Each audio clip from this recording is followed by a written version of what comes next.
Shalom. Haleluya, puji Tuhan. Pagi hari ini kita bersuka cita oleh karena Tuhan Yesus kita telah menang dari maut. Amin. Dia mati, dia hidup, dia bangkit. Amin.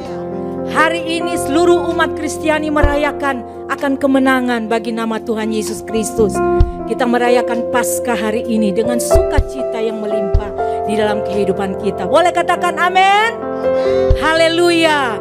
Itu sebabnya sebelum kita mulai, mari kita satu di dalam doa. Mari kita berdoa. Puji Tuhan, terima kasih Bapa. Pagi hari ini kami bersyukur oleh karena kedahsyatan-Mu Tuhan. Oleh karena kedaulatan-Mu Tuhan. Oleh karena anugerah-Mu Tuhan. Penyertaan-Mu sungguh sempurna bagi kami Tuhan.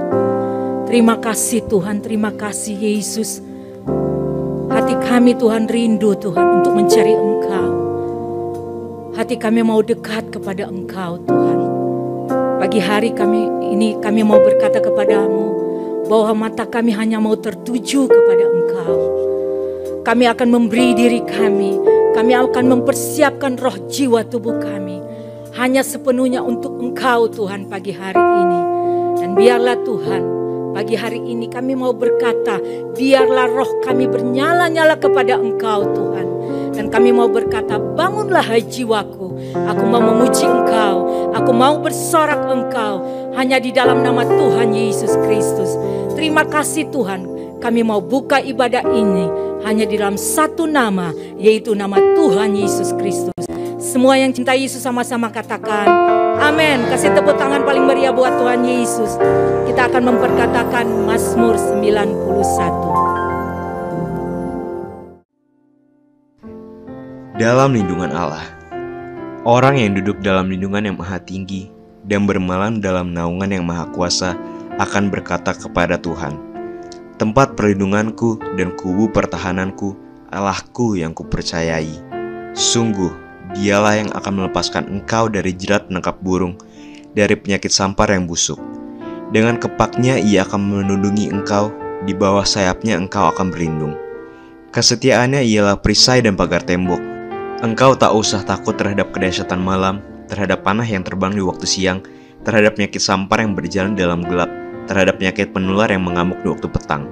Walau 1000 orang rebah di sisimu dan 10.000 di sebelah kananmu, tetapi itu tidak akan menimpamu. Engkau hanya menontonnya dengan matamu sendiri dan melihat pembalasan terhadap orang-orang fasik. Sebab Tuhan ialah tempat perlindunganmu, yang maha tinggi telah kau buat tempat perteduhanmu. Malapetaka tidak akan menimpa kamu, dan tulah tidak akan mendekat kepada kemahmu.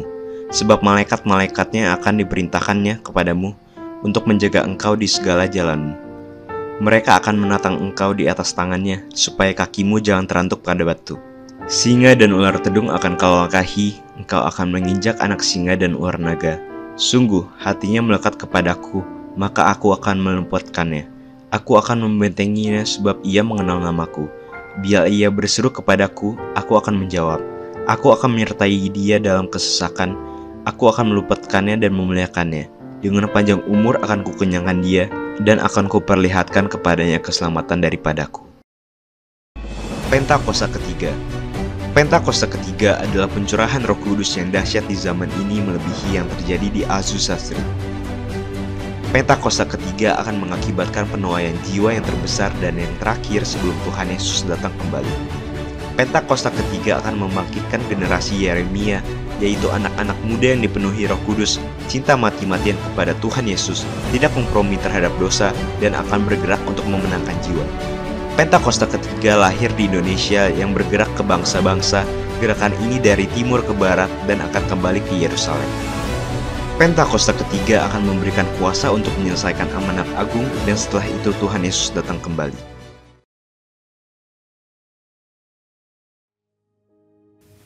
Shalom saudara. Alkitab menuliskan Paulus mengalami perubahan hidup yang amat drastis karena imannya pada Kristus. Kisah Para Rasul 8 dan 9 menggambarkan bagaimana Saulus, yaitu nama lain Paulus, hatinya begitu berkobar-kobar untuk mengancam dan membunuh murid-murid Tuhan Yesus. Namun segalanya berubah ketika ia mengalami perjumpaan langsung dengan Kristus. Saulus kemudian dimuridkan, terus bertumbuh dalam imannya, dan menjadi tokoh yang sangat berpengaruh dalam gereja Kristen abad pertama. Bagaimana perubahan tersebut terjadi? Filipi 3 ayat 10-11, Paulus memberikan rahasianya. Yang ku kehendaki ialah mengenal Dia dan kuasa kebangkitannya dan persekutuan dalam penderitaannya, di mana aku menjadi serupa dengan Dia dalam kematiannya, supaya aku akhirnya beroleh kebangkitan dari antara orang mati. Dalam Voice of Pentecost kali ini, kita akan belajar mengenai kuasa kebangkitan Kristus. Mengapa ini penting? Karena jika Kristus tidak dibangkitkan, sia-sialah iman percaya kita. Saudara, bagi umat Kristiani, kematian dan kebangkitan Yesus menjadi sentral iman dan keselamatan kita. Semua orang yang hidup di atas muka bumi ini suatu saat akan mengalami kematian. Namun, Yesus Kristus bangkit dari kematian, mengalahkan kematian, dan hidup selama-lamanya. Dengan kematiannya, Ia membuktikan kebesaran kasih-Nya kepada dunia, dan melalui kebangkitannya, Ia memberikan jaminan keselamatan bagi mereka yang percaya kepadanya. Apa saja dampak nyata dari kebangkitan Kristus dalam hidup kita? Yang pertama, kuasa kebangkitan Kristus mengubah jalan hidup kita. 1 Korintus 15 ayat 20 menuliskan, tetapi yang benar ialah bahwa Kristus telah dibangkitkan dari antara orang mati sebagai yang sulung dari orang-orang yang telah meninggal. Karena Kristus dibangkitkan, maka kita yang percaya kepadanya juga akan dibangkitkan. Kita yang sebelumnya hidup di dalam dosa dan menuju kebinasaan, kini diberikan hidup dan mengalami keselamatan. Mudahnya, karena percaya akan kebangkitan Tuhan Yesus, kita juga nanti akan mengalami kebangkitan sesudah mati dan masuk surga. Namun, perubahan jalan hidup yang dialami oleh orang percaya bukan hanya berbicara nanti dalam kekekalan itu saja. Perubahan itu terjadi sejak kita lahir baru. Perjalanan hidup kita di dunia ini terus diubahkan oleh Tuhan ke arah yang Ia kehendaki. Kebangkitannya yang mulia memungkinkan kita untuk menjalani hidup dengan iman percaya kepadanya, dan terus dituntun oleh Roh-Nya menuju kepada keserupaan dengan Kristus. Sungguh, kebangkitannya mengubahkan jalan hidup kita. Yang kedua, kuasa kebangkitan Kristus menghancurkan musuh kita. Alkitab sangat jelas memberitahu bahwa musuh-musuh kita bukanlah manusia lainnya, melainkan roh-roh jahat. Kebangkitan Yesus dari kematian mengalahkan kuasa kematian dan pengaruh roh-roh jahat yang mencengkeram manusia. Orang-orang yang percaya kepada Kristus juga akan mengalami kuasa kebangkitannya. Karena Dia bangkit mengalahkan maut, maka kita sekarang bisa berkata tidak kepada tipu muslihat si jahat, bahkan kita juga memiliki kuasa untuk menghancurkan sepak terjang musuh. Kebangkitan Yesus memungkinkan kita untuk menjalani hidup yang tidak lagi diperbudak dosa oleh karena godaan si jahat. Kebangkitannya memberi kita kemerdekaan dan kemenangan serta kuasa untuk melawan iblis. Yang ketiga, kuasa kebangkitan Kristus memperkuat iman kita. Dalam kitab-kitab Injil, kita bisa melihat bagaimana murid-murid Tuhan Yesus beriman penuh pada keberadaan Tuhan Yesus secara jasmani. Namun, ketika Tuhan Yesus disalibkan dan mati, iman mereka tergoncang. Tapi hal ini berubah ketika Yesus bangkit. Murid-murid percaya sepenuhnya pada kitab suci. Murid-murid bahkan rela mempertaruhkan nyawanya untuk memberitakan kabar tentang kebangkitan Kristus. Mengapa demikian? Karena Kristus sungguh telah bangkit dan mereka menyaksikannya sendiri. Apabila kebangkitan Yesus adalah sebuah hoax atau tipuan yang dibuat oleh para rasul, maka secara logika tidak akan ada dari mereka yang akan mati karena Kristus. Ini perlu dicamkan, karena tidak akan ada orang yang mau mati fisik atas kebohongan yang dibuatnya sendiri. Sebagaimana iman murid-murid Tuhan dulu dibangkitkan karena menyaksikan kebangkitan Kristus, demikian juga hari ini kita pun dengan iman percaya bahwa Yesus telah bangkit dari kematian, mengalahkan maut, dan memberi kita kemenangan. Haleluya! Sebagai penutup, kebangkitan Kristus adalah dasar untuk iman kita percaya kepadanya. Kita percaya kuasa kebangkitan Kristus membuat kita bangkit dan jadi pemenang. Saudara, untuk penjelasan lebih lanjut dari tim teologi kami, silakan buka link yang ada di atas atau scan QR Code yang tersedia. Tuhan Yesus memberkati.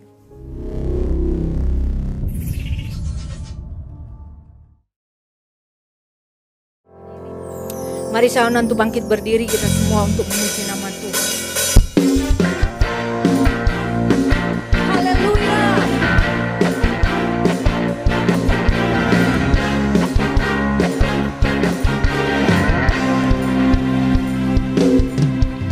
Kuasa maut telah dikalahkan.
siapkan tempat bagiku.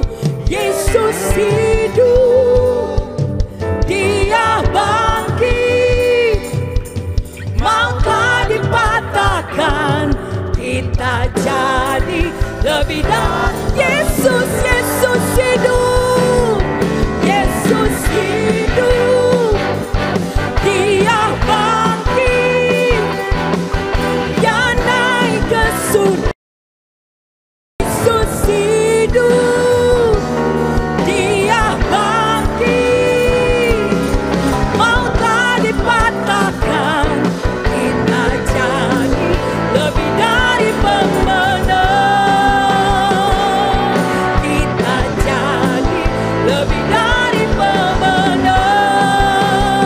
Saya jadi lebih dari pemenang. Haleluya. Ku bebas, bebas, bebas karena pengampunannya. Katakan dengan imanmu. Ku telah bebas. Amin.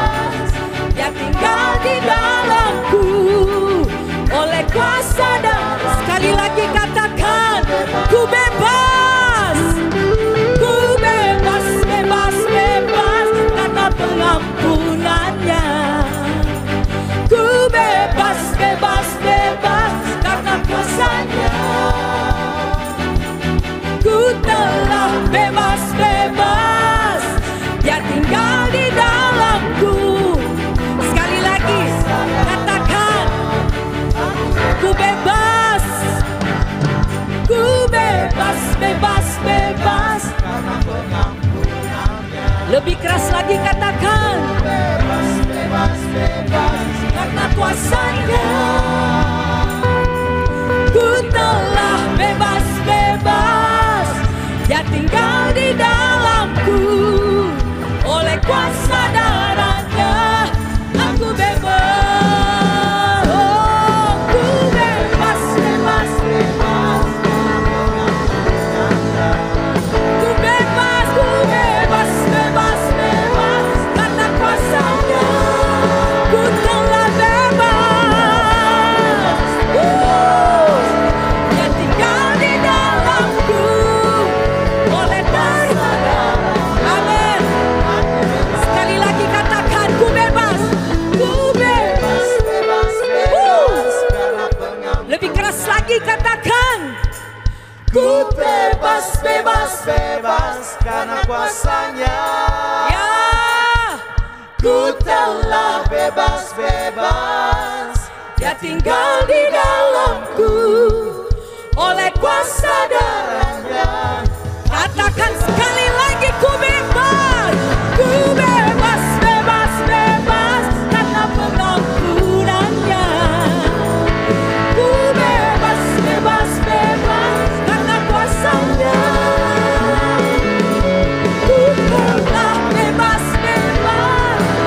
Dia tinggal di dalamku oleh kuasa darahnya. Aku bebas oleh kuasa darahnya. Aku bebas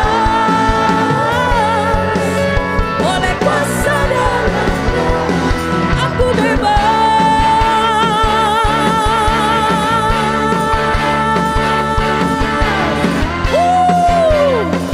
Kita telah bebas dari kemenangan maut. Haleluya. Berikan sarang bagi nama Tuhan. Haleluya. Puji Tuhan, silakan duduk kembali.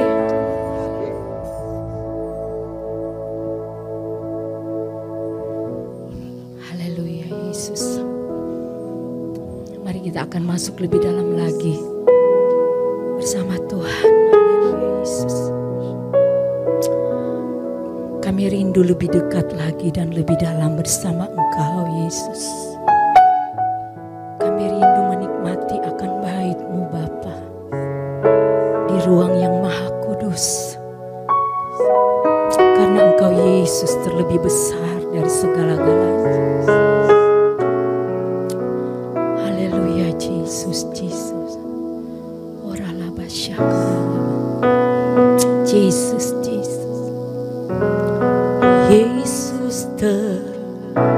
lebih besar. Yesus terlebih besar di dalamku, di dalamku.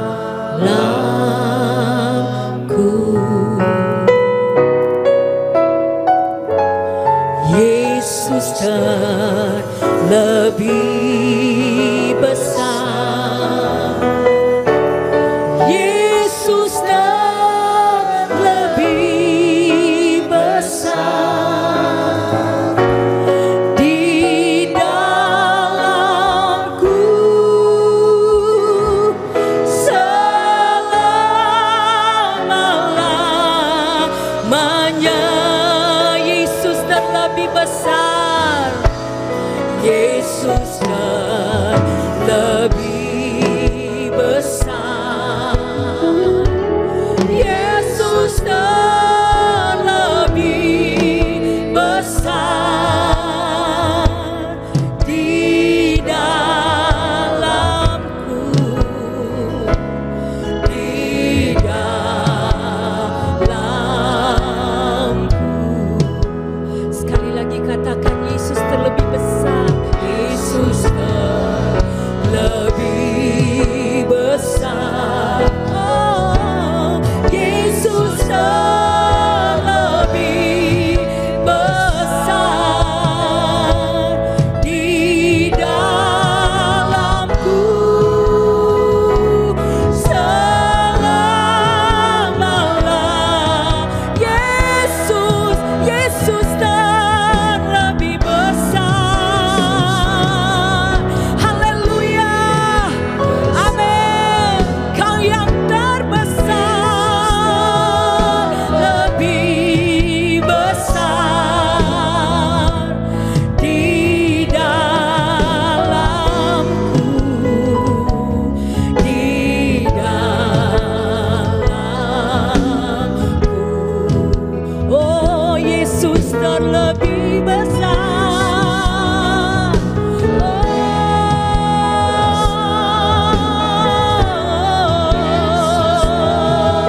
Yesus, Yesus, Yesus di dalamku selama-lamanya. Sekali lagi, Yesus terlebih besar.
Jesus, Jesus. Jesus, Jesus.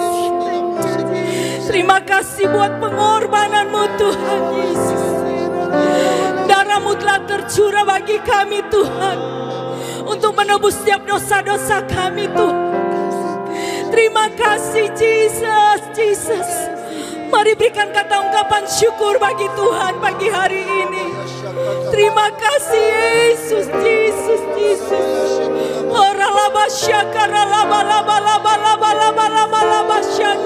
Jesus. Oh Jesus, Jesus.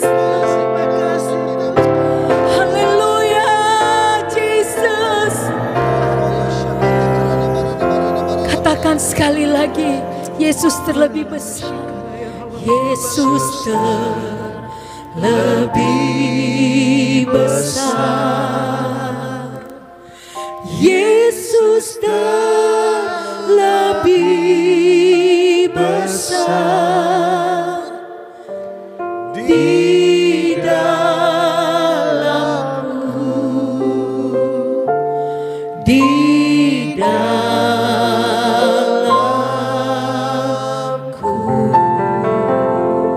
Yesus terlebih besar. Yesus terlebih besar. Yesus terlebih besar di dalamku. Selamanya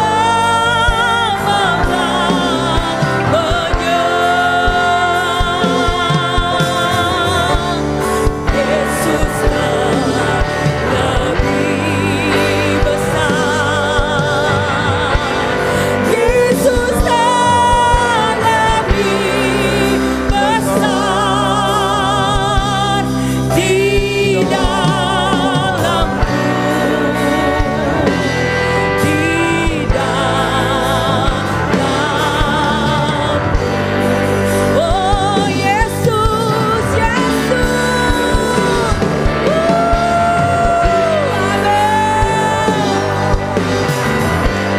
Yesus terlebih besar di dalamku. Selamanya Yesus terlebih besar. Yesus terlebih besar. Amin. Yesus terlebih besar di dalamku, di dalamku. Yesus terlebih besar. Yesus terlebih besar. Yesus terlebih besar di dalamku. Lagi sekali katakan, Dia terlebih besar. Amin. Yesus terlebih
Shalom gereja Tuhan, puji Tuhan, selamat Paskah buat kita semua. Di hari ini kita merayakan Paskah.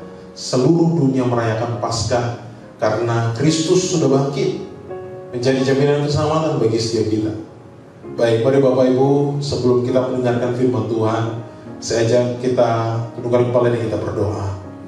Bapa, di dalam nama Yesus, kami mengucap syukur Tuhan. Kami bersyukur karena hari ini kami merayakan Paskah. Engkau sudah bangkit dan jadi keselamatan bagi kami. Kami punya hidup yang baru. Kami terima berkat-berkat yang indah daripada Tuhan. Kami mau diberkati lewat firman-Mu yang adalah Engkau sendiri. Urapi kami ya Bapa. Dan setiap kita yang siap mendengarkan firman Tuhan di hari Paskah ini, sama-sama katakan amin. Haleluya. Puji Tuhan. Bapak Ibu, saya ajak kita baca firman Tuhan di 1 Korintus pasal 15. Saya ajak kita di 1 Korintus pasal 15. Kita akan baca 2 ayat di dalam firman ini yang akan sama-sama kita renungkan firman Tuhan di 1 Korintus pasal 15 yang akan sama-sama memberkati kita di hari ini. 1 Korintus 15 ayat 17. Firman Tuhan berkata, dan jika Kristus tidak dibangkitkan, maka sia-sialah kepercayaan kamu, dan kamu masih hidup dalam dosamu. Ayat yang ke-20 dari perikop ini, bagian ini berkata, tetapi yang benar ialah bahwa Kristus telah dibangkitkan dari antara orang mati sebagai yang sulung dari orang-orang yang telah meninggal. Haleluya, haleluya. Tuhan telah dibangkitkan, Kristus sudah dibangkitkan, sehingga kita punya jaminan hidup kekal. Firman Tuhan ini berkata bahwa sebagai yang sulung dari antara orang-orang yang telah meninggal. Kita percaya bahwa orang-orang yang meninggal di dalam Tuhan memperoleh kehidupan kekal. Amin. Di kitab Yohanes, Yesus katakan bahwa barang siapa yang mati di dalamku tidak akan mati untuk selama-lamanya, sehingga akan dibangkitkan pada akhir zaman dan menerima kehidupan kekal. Dan itu berlaku untuk setiap kita yang merayakan kebangkitan Kristus hari ini. Haleluya. Nah, bagaimana kita melewati hari-hari kehidupan kita?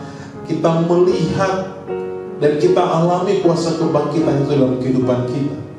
Hal pertama yang akan kita rasakan dan kita terima dari berkat Paskah yang kita alami di dalam Tuhan adalah kita semua memiliki hidup yang baru di dalam Tuhan Yesus. Amin. Berikan tepuk tangan dulu buat Tuhan Yesus, karena setiap kita punya hidup yang baru. Kita punya jaminan pembaharuan setiap hari di dalam Dia.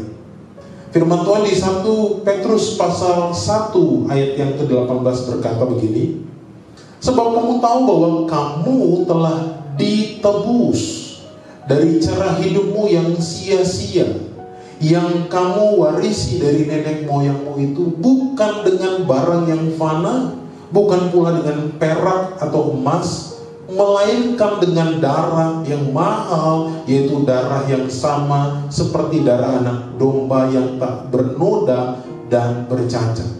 Kita percaya, saudara, melalui firman ini bahwa kita dibaharui, kita punya hidup baru karena kita ditebus dengan darah yang mahal, bukan dengan materi, bukan dengan emas dan perak, bukan dengan nilai tertentu, tapi tidak dapat dinilai karena begitu mahal dan berharga, yang tak bernoda dan bercacat.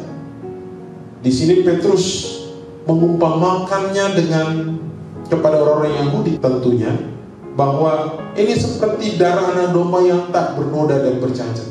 Karena orang Yahudi punya budaya, waktu seseorang berdosa, dia akan tumpang tangan atas anak domba untuk mentransfer dosanya, dan domba itu akan disembelih. Tapi bagi kita yang percaya, Yesuslah anak domba itu bagi kita, sehingga kita dibaharui sehari ke sehari dalam kehidupan kita. Amin, saudara. Nah, bagaimana kita memelihara hidup yang baru yang sudah Tuhan berikan dalam kehidupan kita di dalam kuasa kebangkitannya ini? Bagian pertama, bagaimana, saudara? Yaitu kita bertobat bertobat setiap hari dari segala kesia-siaan. Kita bertobat dari setiap kesalahan kita, keburukan kita, kecurangan-kecurangan yang kita buat. Amin. Semua manusia telah kehilangan kemuliaan Allah. Oleh karena itu Yesus mati menebus setiap dosa pelanggaran kita, sehingga kita punya hidup yang baru. Kita bisa dibaharui setiap hari dalam kehidupan kita, bahkan terus diperbaharui untuk hidup di dalam rencana dan jalannya. Penebusannya bukan untuk berarti kita bisa melakukan dosa sesuka hati kita. Kita bohong, tidak jujur, tidak kudus, enggak. Tapi kebangkitannya, pasca pengorbanan dan kebangkitannya adalah untuk memberikan kehidupan yang baru.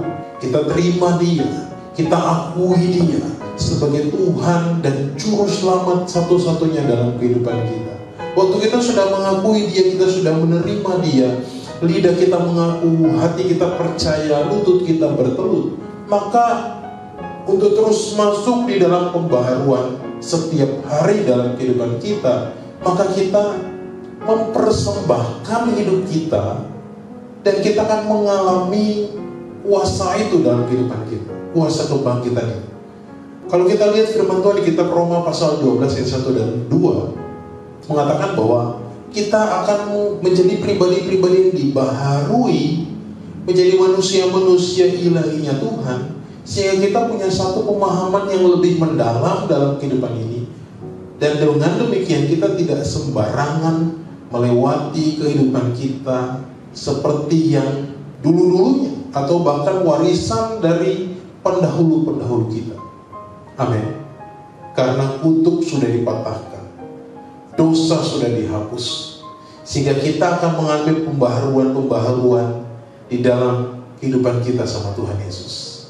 Yang mengalaminya katakan yes, amin, puji Tuhan. Bagaimana untuk kita terus dibaharui dalam hidup yang baru yang Tuhan berikan? Kita sudah bertobat, kita bertobat setiap hari, kita mempersembahkan hidup kita sama Tuhan. Lalu terus berikutnya, kita nggak bisa hidup sendirian. Manusia adalah makhluk sosial. Untuk itu waktu kemarin di pandemi, kita mungkin menjadi orang-orang yang terkungkung, tidak bisa berkumpul dan sebagainya. Tapi setelah sudah ada kelonggaran, saat ini kita udah bisa ngumpul-ngumpul lagi, bersekutu lagi, maka untuk menjadi pribadi yang terus dibaharui dan mengalami kuasa kebangkitannya, kita harus bertumbuh di dalam komunitas orang-orang percaya. Yang masih bergereja di rumah secara online, ayo, jangan terus-terusan di rumah. Saudara harus kumpul dengan teman-teman seiman saudara di gereja. Terlibat lagi di dalam komsel cool kita. Terlibat lagi, ada di dalam lingkup orang-orang percaya untuk terus bertumbuh bersama-sama. Karena kalau kita hanya sendirian, kita menjadi orang yang rentan untuk melakukan hal-hal yang jahat di mata Tuhan, sehingga kehidupan yang baru tidak kita rasakan. Kita seperti menjadi orang yang kalah lagi.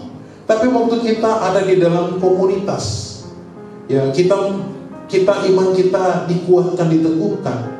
Kita punya teman yang bisa kita ajak share, dan bahkan mendoakan kita. Kita punya pagar doa di sekeliling kita. Kita terus dibaharui pribadi dari hari ke hari, menjadi orang yang baru di dalam Tuhan.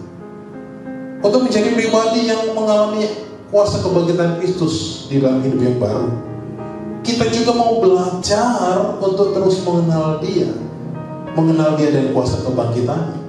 Filipi pasal 3 ayat 10 dan 11 berkata, yang kukehendaki ialah mengenal Dia dan kuasa kebangkitannya dan persekutuan dalam penderitaannya, di mana aku menjadi serupa dengan Dia dalam kematiannya, supaya aku akhirnya beroleh kebangkitan dari antara orang mati.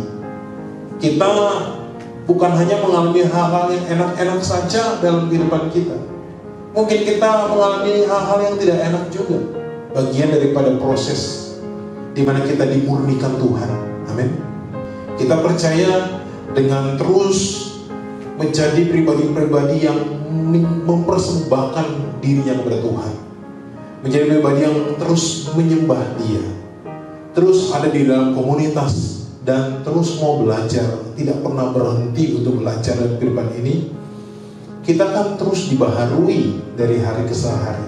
Amin. Itu akan kita alami dalam kehidupan kita yang percaya sama Dia. Kuasa kebangkitan itu akan membaharui kita, terus mengubahkan kita. Haleluya. Hal yang kedua untuk kita terus mengalami kuasa kebangkitan Kristus dalam kehidupan kita adalah kita memiliki pikiran dan perasaan yang terdapat juga dalam Dia. Mari sama-sama saya ajak kita baca di kitab Filipi pasal 2 ayat yang kelima. Firman Tuhan berkata, hendaklah kamu dalam hidupmu bersama menaruh pikiran dan perasaan yang terdapat juga dalam Kristus Yesus. Yesus hidup bukan untuk dirinya sendiri. Kita tahu bahwa Dia punya satu tujuan untuk hadir di dunia ini, yaitu untuk menebus dosa saudara dan saya. Dan Dia menggenapinya, Dia menyelesaikannya, sehingga misinya selesai dan berhasil. Nah, buat kita yang Tuhan panggil melewati hari-hari kehidupan kita, kita ditempatkan di dalam keluarga kita. Sebagai apa? Sebagai kepala keluarga kan? Sebagai penolong istri di rumah, sebagai anak-anak yang harus dengar-dengaran dalam kehidupan kita. Atau mungkin kita ditempatkan di suatu tempat pekerjaan, posisi tertentu, kita ditempatkan di bisnis tertentu yang Tuhan izinkan untuk kita kelola. Maka kita harus menyelesaikan apa yang sudah Tuhan taruh, panggilan mulia yang Tuhan berikan bagi kita. Tuhan mau supaya kita mengerjakannya, sehingga kita bukan hidup untuk diri kita sendiri. Waktu kita berfungsi dalam setiap panggilan yang Tuhan taruh dalam kehidupan kita. Jadi waktu kita mau mengalami kuasa kebangkitan Kristus dalam kehidupan kita, di momen Paskah kali ini Tuhan ingatkan kita untuk memiliki pikiran dan perasaannya Kristus. Hidupmu bukan untuk dirimu sendiri, bukan untuk untung-untungmu sendiri, tapi hidupmu adalah untuk menjadi saluran berkatnya bagi orang lain. Untuk bagian di mana Tuhan posisikan kita, di mana Tuhan percayakan kita, maka kita harus melihat bahwa itu menjadi berkat tidak buat orang lain, atau hanya saya saja. Karena kalau kita tidak mengalami pikiran perasaan Kristus, maka apapun yang kita kerjakan adalah untuk egosentris, untuk kehidupan kita sendiri. Padahal bukan demikian yang Tuhan inginkan. Kita memikirkan orang-orang yang Tuhan tempatkan di sekeliling kita, untuk kita lihat, untuk kita bantu. Nah, waktu kita mendapat berkat dalam kehidupan kita untuk segala sesuatu yang kita dapatkan, yang kita percayakan sama Tuhan, maka Tuhan juga mau untuk kita mengelola berkat itu. Kalau tadi posisi, kali ini berkat, kita kelola berkat yang kita terima untuk menjadi saluran berkat bagi orang lain. Amin. Jadi kita nggak bisa hidup untuk cari untungnya kita sendiri. Tuhan mau supaya kita menjadi berkat bagi banyak orang di dalam panggilan hidup yang Tuhan taruh dalam hidup saudara dan saya. Kita hidup untuk menjadi dampak. Makanya Yesus bilang, kamu adalah garam dan kamu adalah terang dunia. Itu berarti buat saudara dan saya, kita diberikan kata-kata itu oleh Tuhan Yesus bagi murid-muridnya, bagi gerejanya, bagi kita semua. Maka Tuhan mau supaya kita seperti Dia. Kita berdampak. Kita punya kuasa untuk menjadi dampak yang hebat bagi orang di sekitar kita. Amin. Lalu kita punya target-target untuk menyatakan Kristus bagi orang lain. Saya punya kawan seorang hamba Tuhan.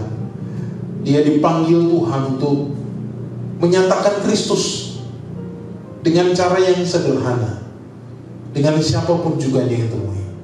Waktu dia ketemu dengan tukang bakso yang sedang bikin bakso buat dia makan, dia akan bercerita, dia akan nanya-nanya gimana caranya pokoknya masuk menyampaikan Kristus buat orang itu. Bahkan ada yang bisa langsung didoain sama dia. Waktu kita diberikan pikiran dan perasaan yang terdapat juga dalam Kristus, Tuhan mau supaya kita berdampak. Kita menyatakan Kristus bagi orang lain. Mungkin kita memberkati dia dengan apa yang kita punya. Tapi mungkin bukan memberkati dengan apa yang kita punya. Tapi Tuhan mau kita berbicara mengenai Tuhan kepada orang itu. Suatu saat saya naik bus. Lalu kemudian waktu di dalam bus itu gak terlalu ramai, cukup sepi. Lalu ada 5 bangku depan saya, ada 5 bangku di depan saya, ada seorang bapak yang duduk sendirian. Saya juga duduk sendirian. Roh Kudus bicara dalam hati saya untuk menghampiri bapak itu dan katakan buat dia, Tuhan Yesus baik, berkati dia. Waktu saya mengeraskan hati saya untuk tidak melakukannya, saya takut. Tapi Roh Kudus terus bilang, nyatakan, berkati dia. Saya maju ke bangku kelima dan saya menemukan seorang bapak yang cukup rapi bajunya, cukup baik, tidak terlihat seperti orang yang kurang. Senyum berkat uang. Ya, ini bus umum ya. Tapi untung waktu itu tidak terlalu ramai. Lalu saya bilang, Tuhan Yesus memberkati. Tiba-tiba bapak itu langsung nangis. Dia langsung nangis. Lalu saya tinggalkan begitu saja. Saya masih takut. Saya belum berani untuk lalu lanjut mendoakan dia. Saya kembali ke tempat duduk saya dan kemudian apa yang saya rasakan, kelegaan yang begitu nikmat karena saya bisa melakukan apa yang Tuhan taruh dalam hidup saya, apa yang Tuhan taruh dalam hati saya. Saya percaya setiap kita dipanggil untuk melakukan bagian kita. Amin. Apa yang sedang Tuhan nyatakan buat saudara untuk saudara lakukan? Apa yang sedang Tuhan percayakan posisi saudara di kantor atau di dalam keluarga ataupun juga di lingkungan sekitar saudara ada. Kita mau jadi pribadi-pribadi yang punya pikiran dan perasaan yang terdapat di dalam Kristus. Amin. Kita mau melakukan dampak, menjadi garam dan terang buat orang di sekitar kita. Haleluya. Hal yang ketiga, untuk kita mengalami kuasa dan kebangkitan Kristus dalam kehidupan kita. Saudara terkasih, mari saya ajak kita buka di dalam 1 Korintus pasal 15. Kita baca sama-sama di ayat yang ke-27a. Sebab segala sesuatu telah ditaklukkannya di bawah kakinya. Haleluya. Sebab segala sesuatu telah ditaklukkannya di bawah kakinya. Dia Allah yang dahsyat, turun ke dunia jadi manusia, lalu kemudian mati di kayu salib, bangkit untuk menebus dosa kita, dan segala kuasa ditaklukkan di bawah kakinya.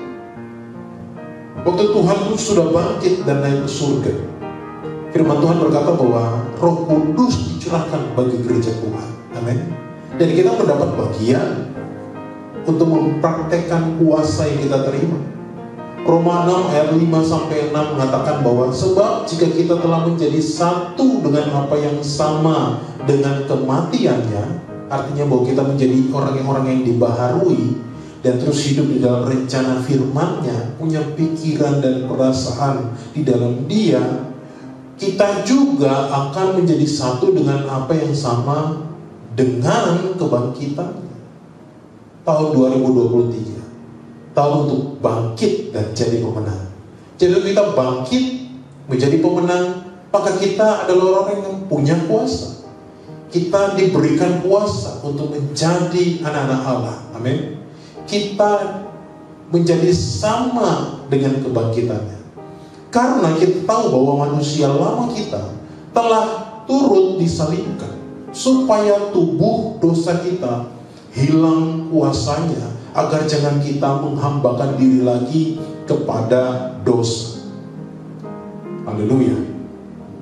Saya akan bacakan satu ayat dari Yohanes pasal 1 ayat yang ke-12. Firman Tuhan ini berkata, tetapi semua orang yang menerimanya diberinya kuasa supaya menjadi anak-anak Allah, yaitu mereka yang percaya dalam namanya. Nah, kuasa yang dimaksud di sini adalah seperti yang Yesus nyatakan sepanjang dia ada di muka bumi ini. Dia mempraktekkan kuasa, menyembuhkan yang sakit. Dia berdoa buat orang yang sakit disembuhkan. dan kuasa supranatural itu juga Tuhan nyatakan buat gereja Tuhan di akhir zaman. Amin, saudara. Jadi kita dalam hidup kita mengalami kuasa kebangkitan yang nyata dalam kehidupan kita. Gereja nggak boleh alergi dengan kuasa mujizat yang terjadi di dalam setiap pelayanan dan kehidupan kita. Kita harus menjadi gereja yang mempraktekkan kuasa di tengah-tengah dunia ini. Kita harus menyatakan kuasa namanya bagi dunia ini, dan dunia ini percaya bahwa Dia yang sudah mati dan bangkit, yes, Dia adalah Allah yang hidup, yang mampu mengerjakan kuasanya yang dahsyat dan besar itu di dalam namanya, dibawa di dalam kuasa bilur darahnya. Amin. Jadi waktu kita hadir, kita hidup dalam kehidupan kita ini, kita sudah dibaharui, kita punya pikiran perasaan yang terdapat di dalam Kristus, dan kita juga harus mempraktekkan kuasa yang sudah Tuhan taruh di dalam kehidupan kita, di dalam panggilan hidup kita buat dunia ini. Nyatakan kuasanya buat orang lain. Kerjakan apa yang Yesus kerjakan, karena kita adalah agen-agen untuk menggenapi amanat agungnya Tuhan di muka bumi ini. Waktu Roh Kudus turun melingkupi gereja Tuhan, kita percaya bahwa kita dipenuhi dengan karunia-karunia rohani yang akan memperlengkapi gerejanya untuk menyatakan kuasanya untuk dunia ini. Jangan takut untuk mendoakan teman-teman kita yang sakit. Jangan takut untuk menghardik si jahat yang mencoba mengganggu kita. Jangan takut untuk memperkatakan berkat dan bukan kutuk buat orang lain, karena kita dibaharui dan kita percaya bahwa kita dipenuhi kuasa dan demonstrasikan kuasa itu bagi orang lain. Mari saudara, di momen Paskah ini Tuhan juga mau mengingatkan setiap kita gerejanya untuk hidup di dalam kuasa kebangkitannya. Nyatakan kuasa itu bagi dunia ini. Hidup dengan karunia-karunia rohani yang nyata di dalam kehidupan kita. Karunia-karunia rohani yang kita praktekkan dalam kehidupan kita. Amin. Paulus katakan buat anak-anak rohaninya, latihlah karunia-karunia yang ada padamu. Jadi kita waktu sudah terima karunia Roh Kudus, baptisan Roh Kudus, kita harus melatih, kita harus mengasah itu. Bahasa roh, doalah dalam bahasa roh. Jangan nanti aja pas di gereja urusnya doa dengan bahasa roh. Enggak. Tapi kita waktu doa kita sendiri, waktu kita bersaat teduh, berdoalah dalam bahasa roh. Kita harus menjadi orang yang mempraktekkan kuasa. Apa yang Tuhan taruh untuk dinyatakan buat orang lain, pesan Tuhan kanu buatan, kita belajar untuk menyampaikan, minta hikmat daripada Tuhan. Kita harus menjadi orang-orang yang menyatakan kuasa, berjalan di tengah-tengah dunia ini dengan kuasa yang melingkupi kehidupan kita. Haleluya. Mari kita berdoa. Bapa, kami mengucap syukur ya Tuhan. Kami mengucap syukur karena Engkau sudah bangkit, dan kami mau hidup dalam kuasa kebangkitan-Mu. Kami bersyukur dan bersuka cita. Kami percaya Tuhan, waktu kehidupan kami terus dibaharui, waktu kami punya pikiran perasaan di dalam Tuhan, dan waktu kami punya kuasa, dan kami mempraktekkan kuasa itu Tuhan, kami menang. Kami bangkit dan kami menang. Oleh karena Engkau yang sudah bangkit untuk memberikan jaminan keselamatan hidup kekal selama-lamanya untuk setiap kami. Terima kasih Bapa, hamba sudah selesai, tapi hamba percaya Tuhan bahwa Allah yang tidak pernah selesai, Engkau menggenapi setiap firman-Mu ini Tuhan atas kehidupan kami, dan biarnya menjadi rema yang kuat yang meneguhkan hidup kami di dalam nama Yesus. Haleluya. Amin. Mari kekasih-kekasih Kristus, angkat tangan kita dan kita mau terima berkat daripada Tuhan Yesus sendiri. Tuhan menghadapkan wajahnya kepada kita dan memberikan damai sejahteranya, sukacita, kekuatan dan urapan yang mengalir, berkat dan kasih Bapa surgawi, penuh dengan kasih karunia yang berlimpah-limpah di dalam anaknya yang tunggal, Sang Juru Selamat kita, Tuhan Yesus Kristus, serta persekutuan yang manis dengan Roh Kudus, turun memenuhi, memberkati, menyertai setiap kita mulai hari ini sampai Maranatha Tuhan Yesus datang kali yang kedua, menjemput setiap kita di awan-awan yang permai, bahkan sampai selama-lamanya. Kita yang diberkati Tuhan, sama-sama katakan amin. Sekali lagi selamat merayakan Paskah. Tuhan Yesus memberkati.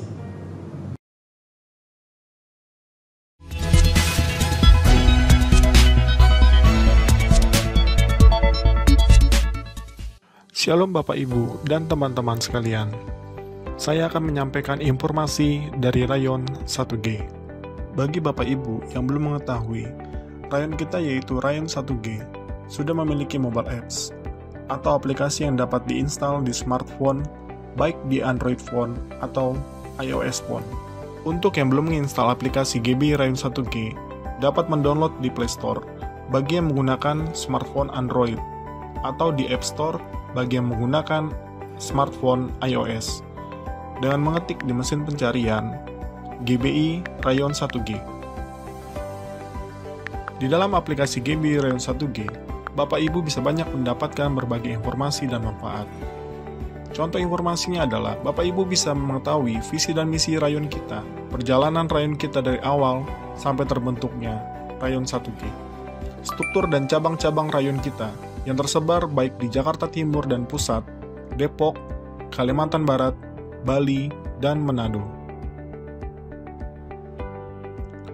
Bapak Ibu juga dapat mengetahui kontak person dan alamat dari setiap cabang GBI Rayon 1G, dan terdapat juga informasi mengenai kontak person KUL. Jadi, Bapak Ibu yang belum tergabung dalam KUL dan rindu untuk bergabung, dapat menghubungi kontak person yang tersedia di aplikasi GBI Rayon 1G.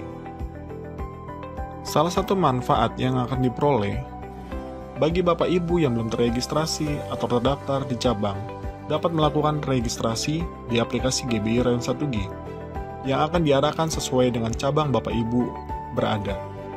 Bapak Ibu juga dapat mengikuti program pembacaan Alkitab bersama-sama yang sudah di-setup atau di-schedule di aplikasi GBI Rayon 1G.